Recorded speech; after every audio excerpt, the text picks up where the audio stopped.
I want to thank legislators for coming together for a second special session this week to rebalance our budget and tackle a few pressing issues. The COVID-19 pandemic has shaken the very foundation of our lives. This week, lawmakers demonstrated that it has not uprooted the basis of our democracy. Even amidst these difficult times, even while the White House has failed to take meaningful action to respond to this pandemic, Oregon lawmakers have come together to advance the public interest. A few reflections on the outcome of the session. First, I appreciate that lawmakers chose to continue our investments in K-12 public schools and early childhood education. For a generation, we underfunded our schools. That changed last year with the passage of the Student Success Act. School this fall, however, won't look like a normal school year. The public health crisis will require many schools to implement comprehensive distance learning. In this environment, it's even more important than ever that we invest in our kids and their schools and that we fund our future. I do have some concerns about the overall use of reserves and one-time funds in the legislatively approved budget. We have spent a number of years building up a rainy day fund and state reserves in order to weather this kind of economic downturn. But that savings account is only so big. If we use a substantial portion of it now, the budget decisions next year become even harder. And we already know that there are more challenging decisions ahead of us. I'm also disappointed, frankly, that lawmakers didn't follow through on the plan to close 2 prisons. I think, and the evidence shows, that we can be much smarter in our approach to tackling crime. For the first time in many years, Oregon prison projections are down. We can safely close prisons, keep our communities safe, and reduce taxpayer expenses. We should be focusing on preventing crime, investing in drug and alcohol treatment, and other strategies to help people that are caught up in the criminal justice system and to help society as a whole. Second, I know lawmakers, in particular Senator James Manning and Representative Janelle Bynum, worked diligently for weeks to develop and take public input on House Bill 4301. This legislation will tightly limit the use of force by police officers, a much-needed step toward police reform. This comes on the heels of 5 police reform bills passed in the previous special session, and I hope additional action will come in the weeks and months ahead. Third, lawmakers passed 2 bills to help unemployed Oregonians. Senate Bill 1703, which my team put together with agency leaders, allows the right hand in state government to talk to the left hand. Now, the Revenue Department and the Employment Department will be able to share data so that benefit claims can be processed much more quickly. And Senate Bill 701, proposed by Labor Commissioner Val Hoyle, will make sure Oregonians aren't phased out of unemployment benefits just because they have a small amount of the income from a part-time job. Unfortunately, a few lawmakers prevented passage of a bill, a 3rd unemployment bill, one that my administration proposed. This bill, Senate Bill 1702, would have made it quicker to process unemployment benefit applications from employees of both public and private education institutions during the pandemic. This would have gotten more money into people's hands more quickly and freed up agency employees to move on to processing other claims. To see this bill, which had broad bipartisan support, voted down by 3 legislators was very frustrating. The team at the Employment Department is working day and night to pay out tens of thousands of unemployment claims during the worst economic downturn in generations. To slow this process down in any way, large or small, is absolutely outrageous. Thank you, and now I have time for questions. Thanks everyone for calling in. This is Charles Wong, the governor's office. We only have about half an hour today, so we'll try to get through as many questions as we can. And we'll go first to Lindsay Nadrick with Coin 6. Go ahead, Lindsay. Hey, I don't know if you can hear me. My question does have to do with unemployment benefits. I mean, where do we go from here now that that bill was voted down? What was the real opposition to that? I continue to hear from people every day who have now gone 5 months without income, and they feel like your office and others aren't making this a priority, and they want real answers. Look, Lindsay, my office has been working every single day. I get up every single morning figuring out how we can get more money into the pockets of Oregonians. This was one small tool that would have ensured that claims in the adjudication process would have been processed more quickly. You'll have to ask lawmakers why they voted it down. It's really easy to play the blame game in this business, but we need helpful solutions, and this was one that lawmakers rejected. Extremely unfortunate. Thanks, Lindsay. We'll go next to Kendra Kent with KPTV. Go ahead, Kendra. Hello there. I would like Governor Brown to comment on whether sending the OST troopers in to help Portland police and monitor the federal courthouse has been effective. They were scheduled to be wrapping up their duty soon within that 2-week window. And so my question is was it effective, and where are you going to go from here with that? Well, I want to say thank you to our Oregon State troopers that are assisting with efforts in Portland to ensure that protesters can participate in peaceful protests and exercise their right to free speech. These folks are from all over Oregon, and they came from communities large and small to assist in our efforts. I think there's absolutely no question that by having Oregonians there, it has made a substantial difference in what is happening in downtown Portland. And of course, getting Trump's troops off of the streets of downtown Portland has substantially calmed things down. What I think is most important as Oregonians, that we turn to the critically important work of tackling racial justice in our law enforcement system, in our criminal justice system, in our education system, in our healthcare system. This is work that we all need to do together. We need to be collaborative, we need to work collectively, and we need to co-create an Oregon that benefits all of our citizens. Thanks, Kendra. Next up, we'll go to Claire Withacombe with the Statesman Journal. Go ahead, Claire. Good morning, Governor Brown. I had a question about the state prisons. Could you tell me which 2 prisons did you want to close, and what's your understanding of why lawmakers decided not to do that at this time? So we were working with the Department of Corrections to identify 2 facilities that are, shall we say, in more challenging conditions, and that would enable us to shut down over time. We think it's really important that these resources, given that we are seeing the need for fewer beds, that these resources go elsewhere. A prison bed costs somewhere in the neighborhood of $39,000 to $50,000 a year, and those investments certainly could get a better return if they were invested in, for example, early childhood education.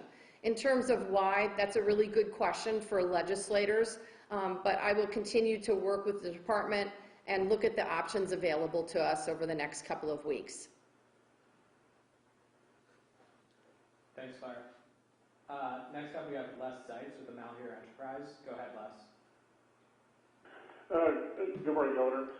You expressed some concern about dipping into the reserves to help balance the budget. And frankly, when you look at the budget cuts that were approved last night, there doesn't seem to be much of a change in the services that Oregonians will get Are you considering any executive action to reverse some of that use of reserve funds? So there are a couple of options on the table right now, but there are two concerns that I have. Number one, the use of PERS reserve funds. I don't agree with draining these one-time resources, and obviously they used a portion of the rainy day funds that we have been working for years to set aside. My concern is that this will make more challenging decisions even harder in the future. In terms of my actions, I'm honestly leaving all options on the table. I liken this to a law school exam where you have no right answer and you have to choose the least worst answer.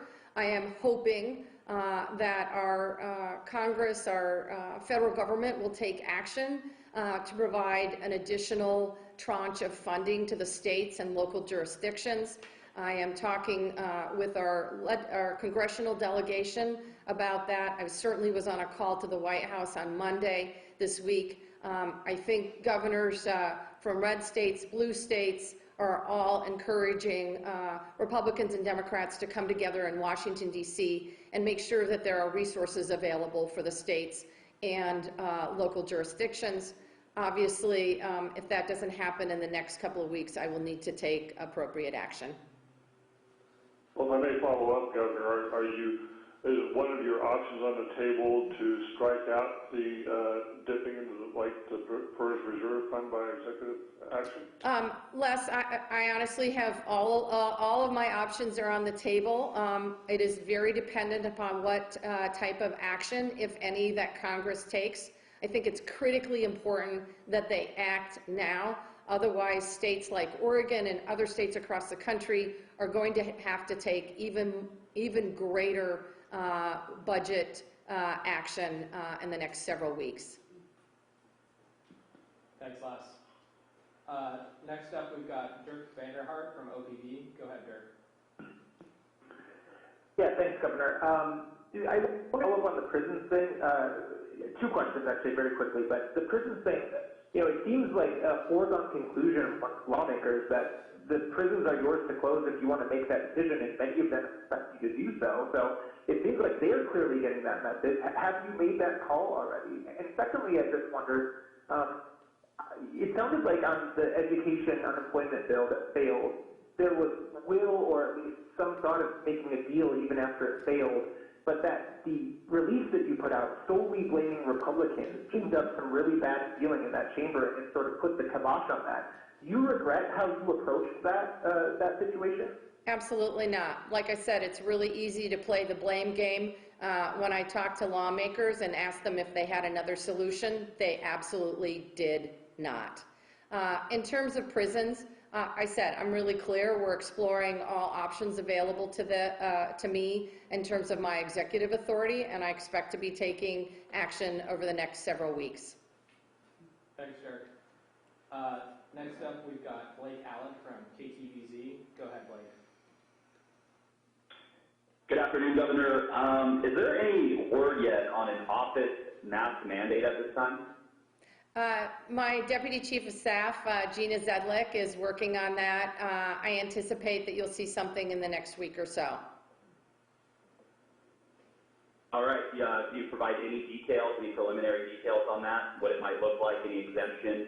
Not at this time. As you can imagine, given the different types of office environments, it's extremely challenging. My team is working very closely with the Oregon Health Authority and other medical experts to make sure that we do this in both what I would consider a common sense way, but also ensure that staff and employees working in office buildings are protected.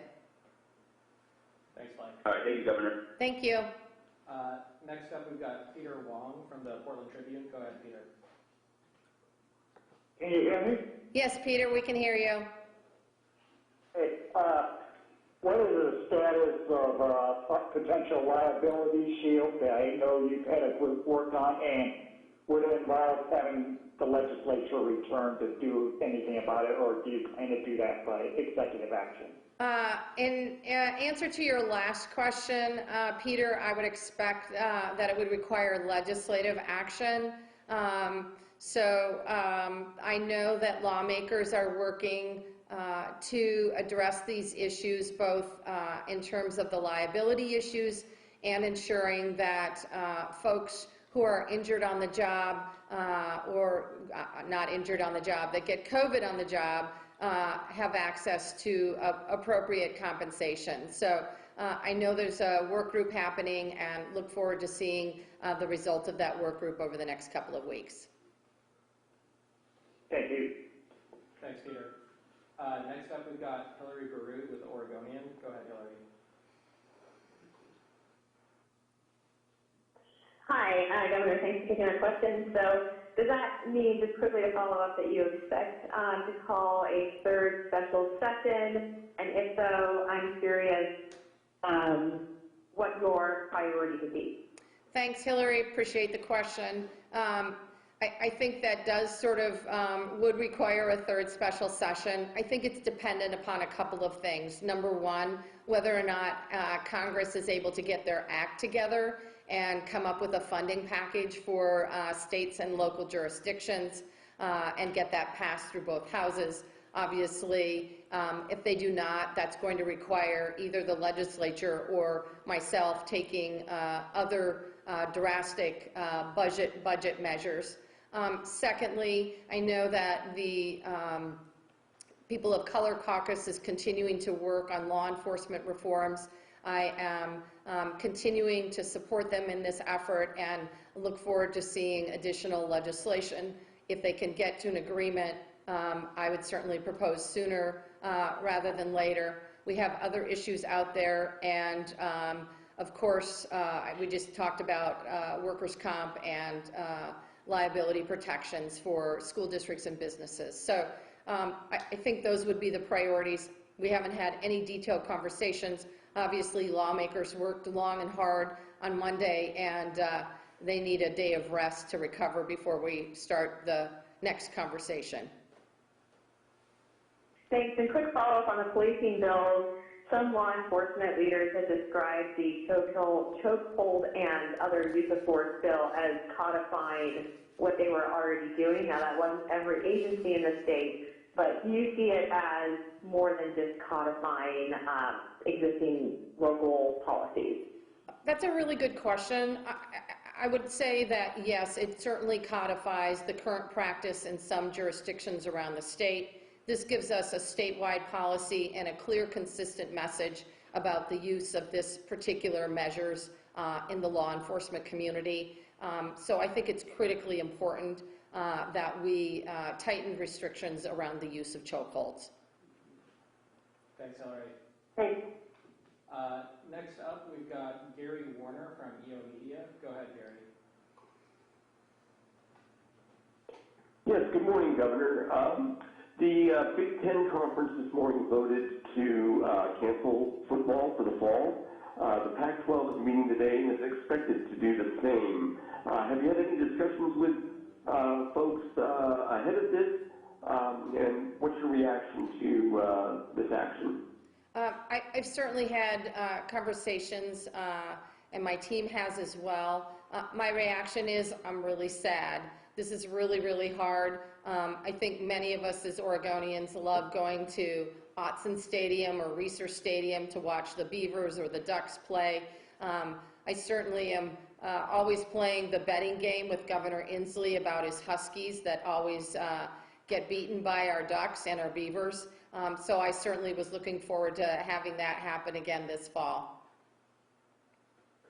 Does this decision on football trickle down in any way or reflect in any way what might happen to the larger universities, OSU and U of O, during the fall? I think I think we're going to see in a few hours, but I think the handwriting is clearly on the wall. What I would say is this to the college athletes who have worked so hard, whether they're from smaller schools or larger schools, terribly, terribly sorry. I know many of you have worked hard, not just this summer, but for the last number of years to play at this level, and I appreciate your patience and your willingness to persist. I think not only for college athletes, but for high school athletes, for our Olympic athletes, this is a really challenging year, and my heart goes out to all of them. I'm sorry, I think I was a little unclear. What I meant was, does the action on sports reflect what's going to happen to the campuses at large? Oh, I'm sorry, Gary. I'm sorry. No, that's okay. No, I'm sorry. So the universities are working very hard with their local public health. Universities, both public and private, small and large, are working very closely with their public health. We obviously put out some guidelines in working with the Higher Education Coordinating Council, but I think our goal here is to make sure that students are safe, that professors and staff on our college campuses are safe, and that these students get access to a high-quality education. And this school year is not going to look like your normal school year, even at the university and community college level. So I know it's going to be a really challenging year for our community college students, our university students. My heart aches for you. My times on a college campus were really important, and I know it's just going to be a challenging year for our students. We have to make sure you're safe. We have to make sure your professors are safe, and obviously the staff that helps run the universities and community colleges. Thanks, Gary. Thank you very much, Governor. Thanks, Gary. And we have just a few more minutes, so we're just going to try to get to a few of the ones we haven't gotten to yet. So next up is Alyssa with Central Oregon Daily News. Go ahead, Alyssa. Yes, good afternoon, Governor. Thanks so much. I was just wondering if we can expect to hear anything on those new rural school metrics today. The short answer is yes. My understanding is that the department is going to be releasing that information this afternoon. I want to say thank you. I know that a number of superintendents, educators, and school board members from remote and rural Oregon school districts have assisted in this revision of our guidelines. I think we all share the same goal. We all want to get our students back in school as quickly as possible, but particularly our earliest grades. Early childhood education, K through 3, extremely challenging to do over the internet. So what's so key, though, is that we all work to make sure that our children and our teachers and our staff are safe, and that our kids, regardless of who they are or where they live, have access to a high-quality education. I'm absolutely committed to making sure that our students from historically underserved communities, our communities of color, our low-income communities, our rural communities get access to the tools and the services they need to thrive. Thank you. Thanks, Alyssa. Next up, we have Katie Strait with KOBI. Go ahead, Katie. Hello, Governor. It seems coronavirus isn't going anywhere. It likely will go on into 2021. What are your long-term plans if coronavirus is still a major issue within our state? That was a really depressing question. I've been really, really clear. We as Oregonians have made tremendous sacrifices to slow the transmission and reduce the spread of the virus. We have, as a result of the sacrifices Oregonians have made, have one of the lowest infection rates in the country, and that continues to this day. I think my goal is to figure out how we learn to live with the virus and protect our most vulnerable communities. And that means making sure you continue to follow your 3 W's. Watch your physical distance, wear your face coverings, and wash your hands.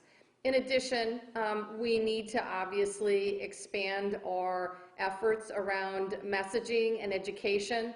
We see some of the highest infection rates in young people under the ages of 40.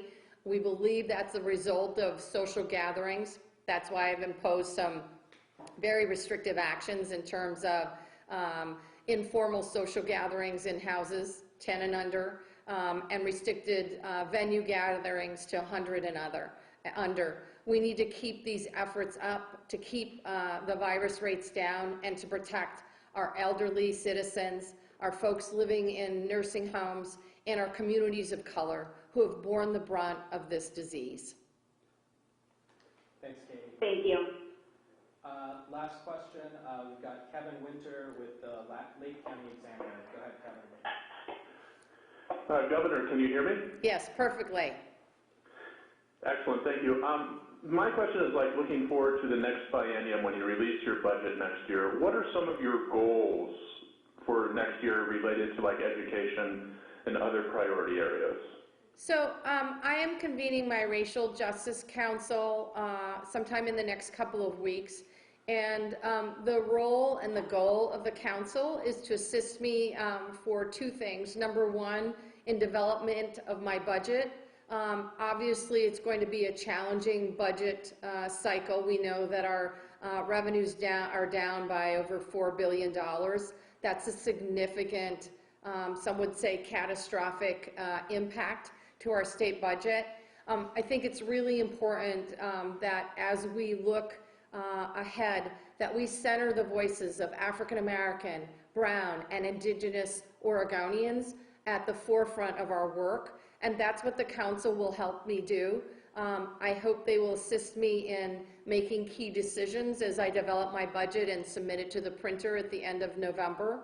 In addition, I am hoping that there will be room for key investments to assist and support and invest in these historically underserved communities. The second piece is to assist with the development of a legislative agenda. Our legislative agenda and obviously the budget were in process when the pandemic happened. My work, frankly, on a legislative agenda has been put on ice. I hope that the Racial Justice Council can assist me in developing a legislative agenda that really works to tackle racism in this state, in our criminal justice system, in our healthcare system, and in our education system, and in our economic system, and work to adopt policies and work to eradicate racism in these policies. So I'm very much looking forward to this work. I think that is work that we can all do together, and I think that by working together, we can all build a better Oregon for everyone.